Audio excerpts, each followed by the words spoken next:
What's up guys? Welcome to AnimeKouhai. If you'd like to help me out, please hit the like button and subscribe to my channel.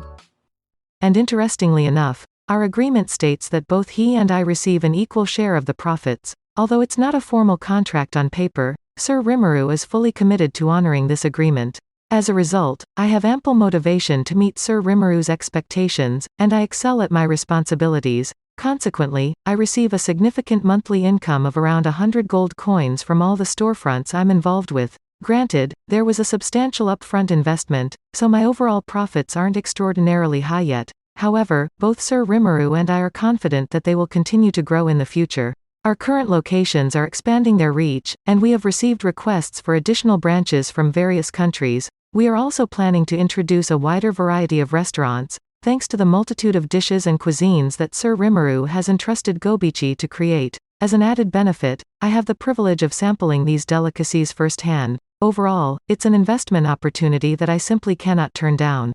The burger places and ramen shops are incredibly successful, and the hibachi locations are gaining recognition as well. We are even developing a concept for something called ice cream that I am particularly excited about. Additionally, we are providing our latest culinary innovations to inns along the highways, and if these concepts resonate with our audience, I'm confident we will expand our restaurant offerings further. Realistically speaking, I am almost guaranteed to see profits that align with my investments. At this rate, I have moved beyond being excited to learn my annual earnings. I am more apprehensive about the staggering numbers. It's essential to consider that in less than a year, I have accumulated enough wealth to live like a king for the rest of my life. This business arrangement is truly unbeatable, and that's not even the entirety of it. I have another income source through an organization called REG, which consists of Sir Rimuru, Her Excellency Elmesia of the Sorceress Dynasty of Thalion, and myself, Guard Myourmiles. The name REG is derived from our initials.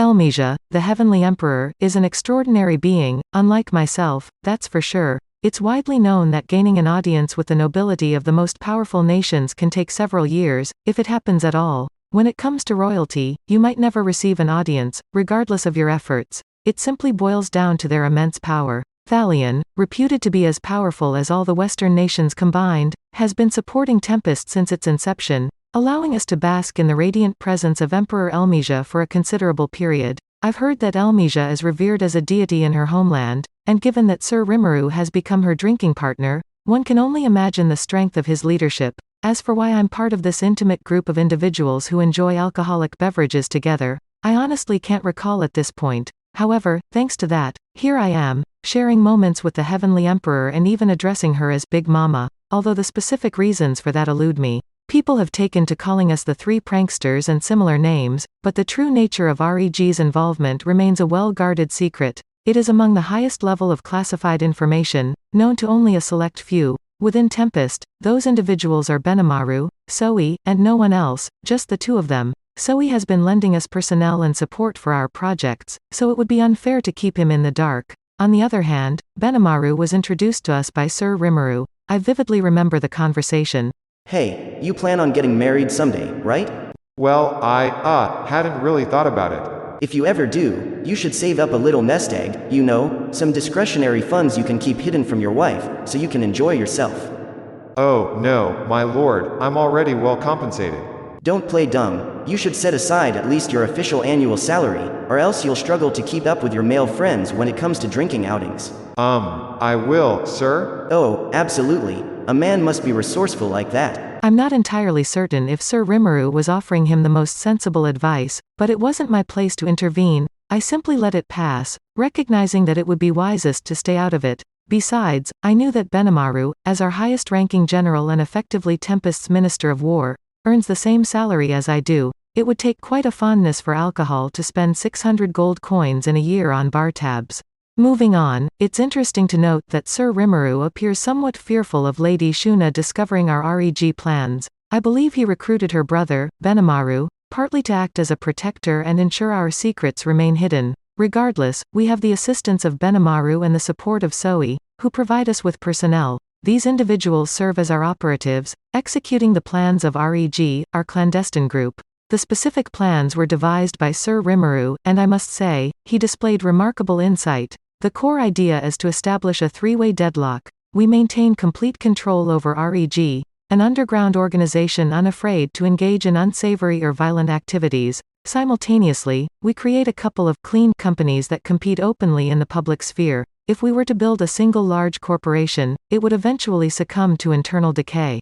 Moreover, considering the number of enemies Tempest has acquired, we knew it was crucial to divide our operations between two entities and have them compete against each other. This approach not only invigorates the market but also ensures that these two firms can collaborate when necessary, thereby preventing internal corruption. Developing this structure will, of course, take several years. Sir Rimuru is working with a long-term vision that I must admit I would never have conceived.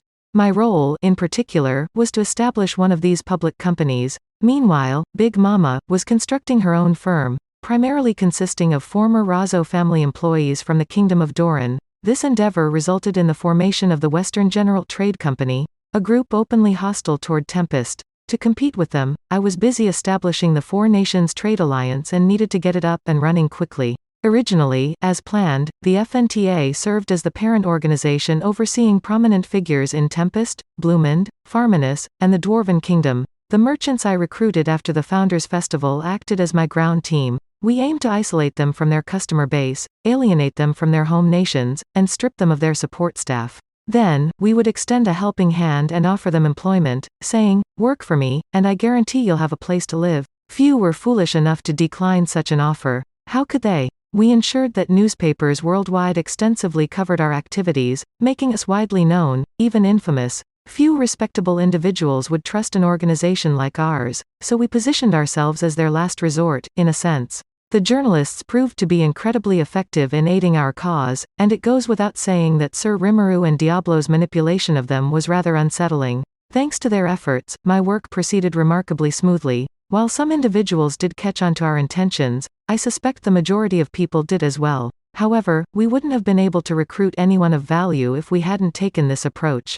We also ensured that we fulfilled our promise of paying everyone salaries, so no one had a legitimate reason to complain. Occasionally, people's pride would get in the way, but we managed to handle such situations. Merchants are inherently opportunistic, willing to accept almost anything if it brings them profit. We offered them better positions and salaries if they proved themselves, and over time, their grievances diminished. Before long, they were pledging their loyalty to me.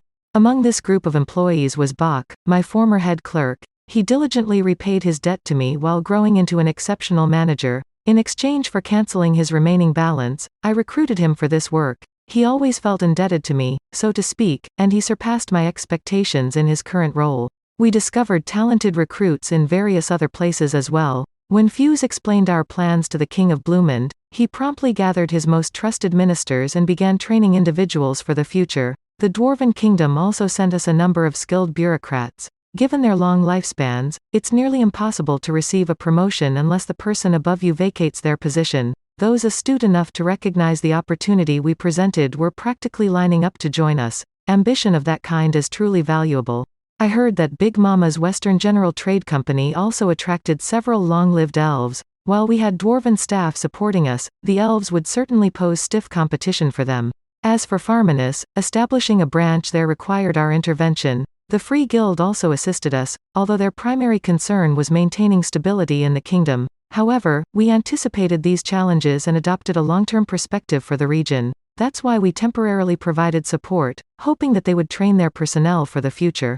Beyond these matters, we encountered numerous other problems. If we intended to expand into the Western nations, we were severely understaffed. REG had been steadily expanding, dismantling other criminal organizations and assimilating them into its own ranks. I couldn't help but feel a twinge of envy towards their success. Companies like REG could get away with such actions, but for a company operating in the public eye, what we needed were reliable and talented individuals who could effectively carry out their tasks. Although we were sending our recruits to Tempest for training, it would likely be several years before we could witness their full potential in action. In my line of work, trust held utmost importance. It was the foundation of my philosophy. Entrusting important tasks to individuals I barely knew went against everything I believed in. Consequently, we had to be meticulous in our selection of employees. Unfortunately, as we expanded into other nations, we faced a shortage of qualified personnel. Feeling concerned about this issue, I decided to discuss it with Sir Rimuru.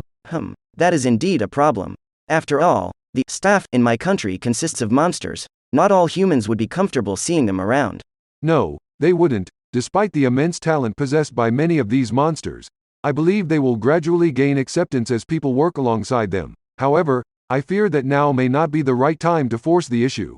I agree with you, Molly. If the despised monsters perform too well, they might become targets of envy next. I cannot allow humans to persecute them. Moving too quickly here would be unwise. We shared the same perspective on this matter, but what should we do then? As we contemplated this, Sir Rimuru proposed a potential solution. Well, I know someone who might be able to help with this. She seems quite talented to me. He called in Testarossa, who directly answered to him. Testarossa served as a diplomatic attaché and, by the sounds of it, an exceptional one. I had been introduced to her before, but her beauty was so captivating that I found it difficult to hold a coherent conversation with her. My situation didn't improve this time either.